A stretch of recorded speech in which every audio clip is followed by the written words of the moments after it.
Be'ezrat Hashem, we're back at the Limud. Yesterday we started in Halachot Shabbat Siman Reish Mem Chet. We said Shmaya here in Beit HaKnesset Maor Yitzchak, and everybody is welcome to join us. Usually 8:45, that's when we start. For about half an hour, you could learn Halachot Shabbat. Chafetz Chaim says, by the way, if somebody who doesn't learn Halachot Shabbat every day, 1,000% he is Chilul Shabbat in his life, every Shabbat. So he is mechayev us to learn Halachot Shabbat every day. Something about Shabbat you have to learn. A little bit here, there, constantly. It's a constant job. In my kuracha, I have actually Yalkut Yosef here. Yalkut Yosef Halachot Shabbat. Small, I think, like this. This is a Shabbat, Halachot Shabbat, and you repeat 2-3 halachot every time, constantly. Just read it through. It's Kitzur Shulchan Aruch from Yalkut Yosef, something nice like this you buy, and you have it constantly. And Chafetz Chaim was very imminent about it, very strong about it. Okay, so today is the 26th of Mar Cheshvan, and by the way, it's the fourth week of the Wednesday, the fourth day of the week of Parashat Shabbat Tolidot. So yesterday we touched in traveling in the boats or in the caravan, what was the word that Yom Tov used yesterday? Envoy traveling, like in olden days, with the camels and horses, with carriages. So what happens? How is it when you're allowed to travel? If it's a boat, we said preferably before 3 days. Okay, and the reason was only for a mitzvah you could leave on the same day on Friday. Yeah, the Ish Mazliach said today, even since the boats are much sturdier than previously, since it's not going to be so crazy shaking, right? You could see that from the Carnival cruises. Yeah. Right? People go, they're not throwing up anything. It's like they're in a house. Yeah. They don't even feel anything. It's huge, and I guess people who do it, it's done. Even for cruise.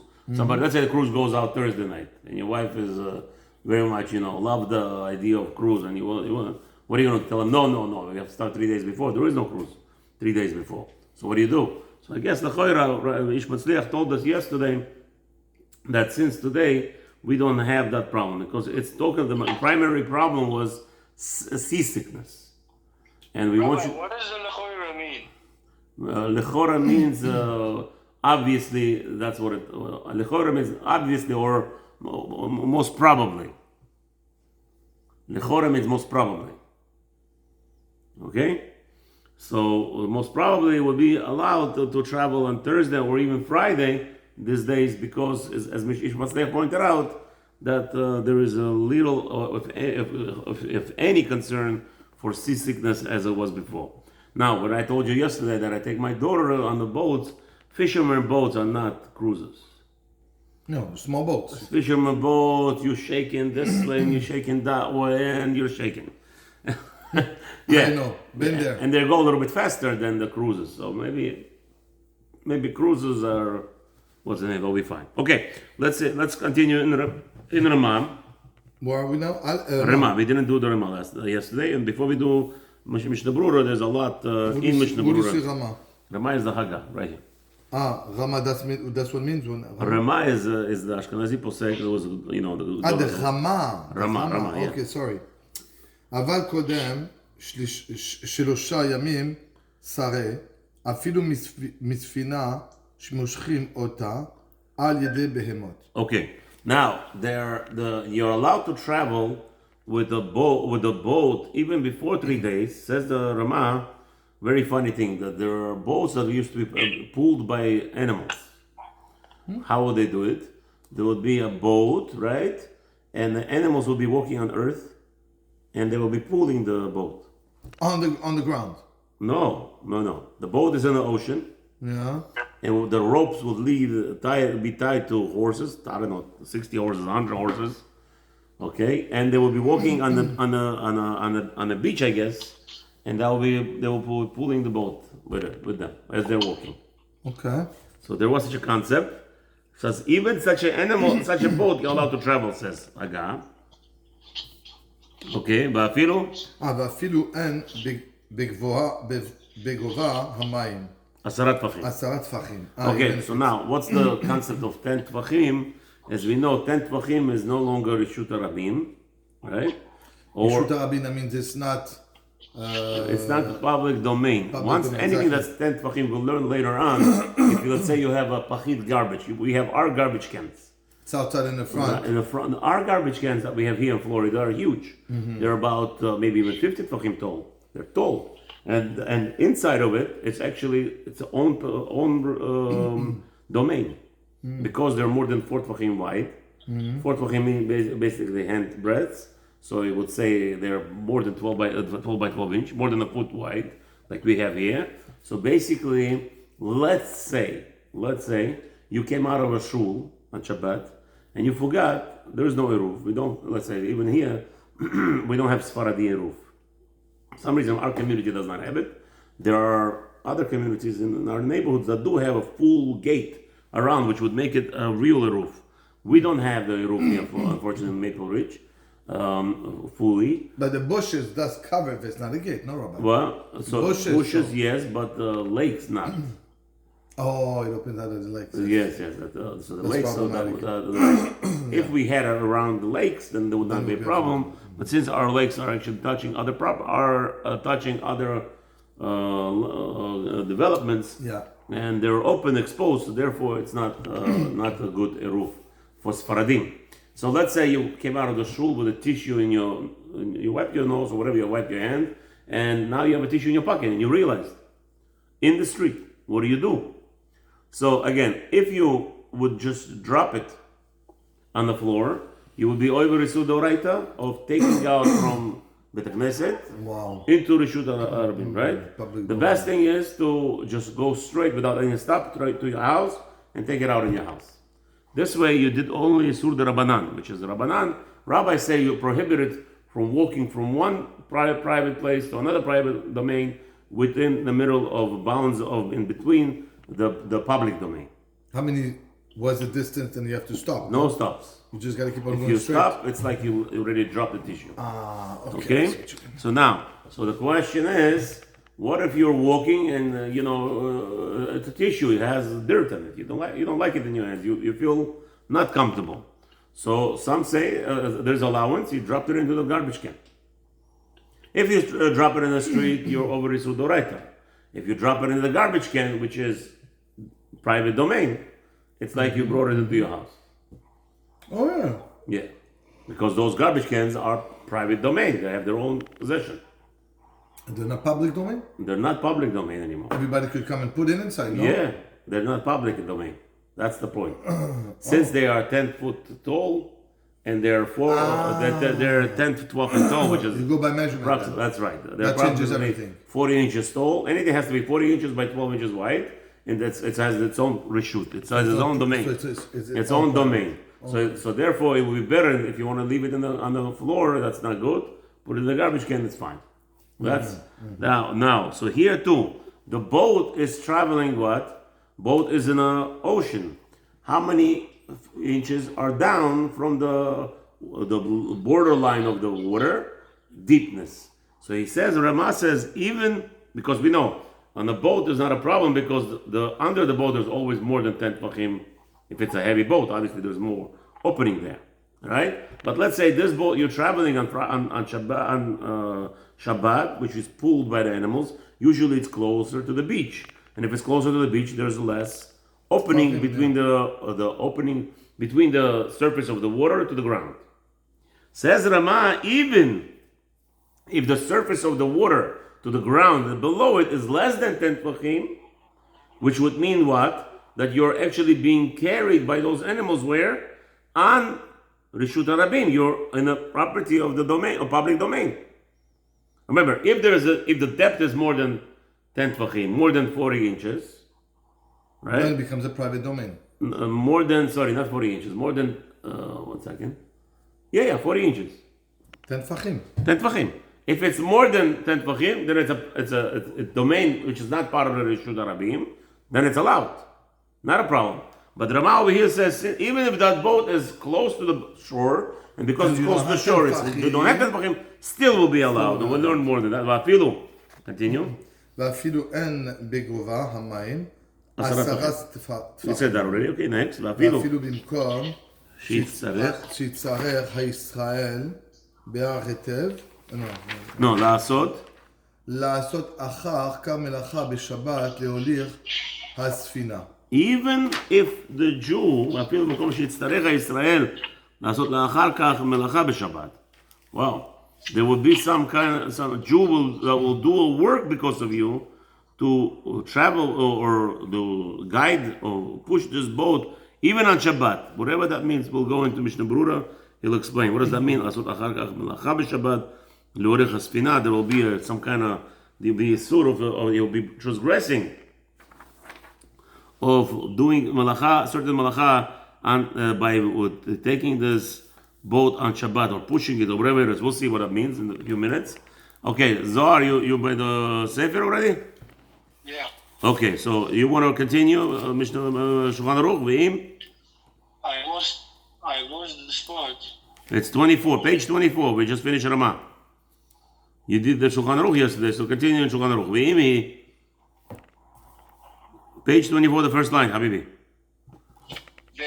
ואם היא דרך מועטת. מועטת, כמו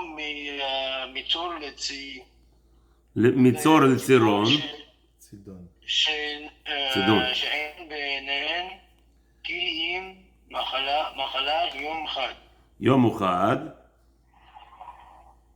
מותר להפליג בערב שבת. Shabbat, בבוקר. Okay. So he says like this. And if the distance of the, so Shulchan Aruch continues, what is the, we said we have a prohibition of going on Friday, before Shabbat on the boat. But if the whole trip is about a day's trip, 1 day trip, and he's kind of giving you an example, Mitzor, Litzidon, that it has 1 day travel, so you are allowed to go on the boat even Friday morning. Friday morning, not... Mipnei, yeah, because, continue.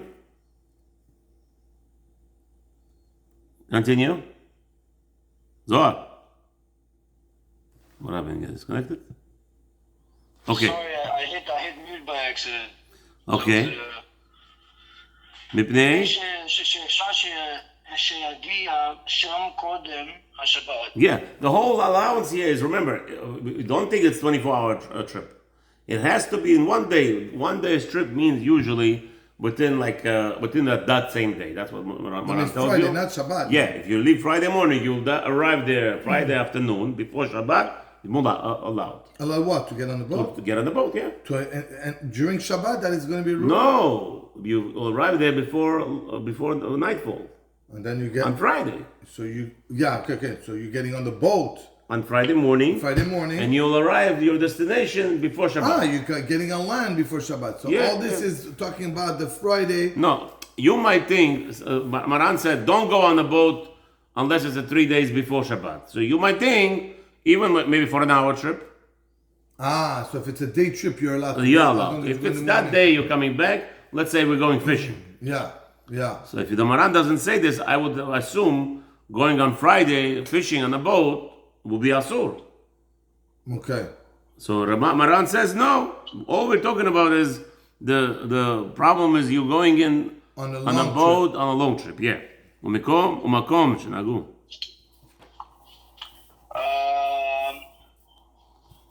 Umakom, the third line. ומקום שנהגו שלא להפליג בערב שבת, כלל אפילו דרך מועטת אין מפליגים. However, if you have a city where the Chachamim established, the rabbis of the city established, nobody ever goes on a boat on Friday. No fisherman goes out fishing. Nothing. Nobody goes on a boat. So even if you're planning just for a short period of time to go on a boat, let's say some people take breeze in the wind, as they call it, right? So Friday would be asur for that neighbor, for anybody, because there's a community that doesn't allow it. Okay. Therefore, the rabbi says, and maflegin, you're not allowed to travel or get into the boat bichlal. Is that an halacha or is that That's halacha. That's halacha. What's that rabbanan? Rabbanan is halacha. Fine. says if that's the community's minhag, you cannot go play games and say, "Oh, I'm no better." Baruch Hashem, I went out on the boat many times and I go back many times. No, you cannot go on a what I flight. learned from Friday, it's always better. It's better not to travel on Friday. Why? Because you could put yourself in sakana, in a situation where, or not sakana, or in a situation where you're traveling, you got stuck, and now you're stuck for Shabbat. Right. It's not called sakana. It's talking about, the danger of being stuck, boat breaking, the motor breaking. Yeah. Friday. I tell my wife every time Friday don't travel. Friday is travel on Thursday. Friday don't travel. I'll tell you a little story. I have a rule when I lived in New York. We never travel to Manhattan on Friday. That's the rule. And it saved my life once. Somebody stole from me 200 cell phones. Wow. When I was selling cell phones, we were a big company, Baruch Hashem, and somebody tricked us into whatever, defrauded us. 200 cell phones, Nextel, if you remember that. Wow. And the government actually suspected me to be partnered with them because it's a federal crime. Cell phones is federal crime.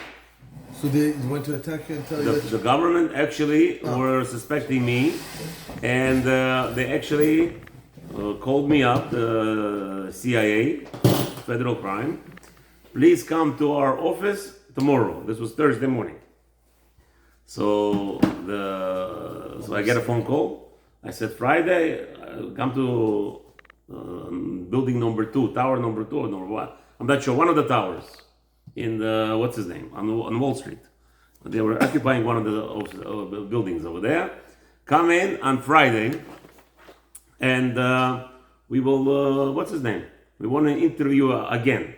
They interviewed 1 million times. They came to my office, to my store. And now they call me Thursday afternoon. Rabbi, Mr. Sofer, please come on to our office in Manhattan.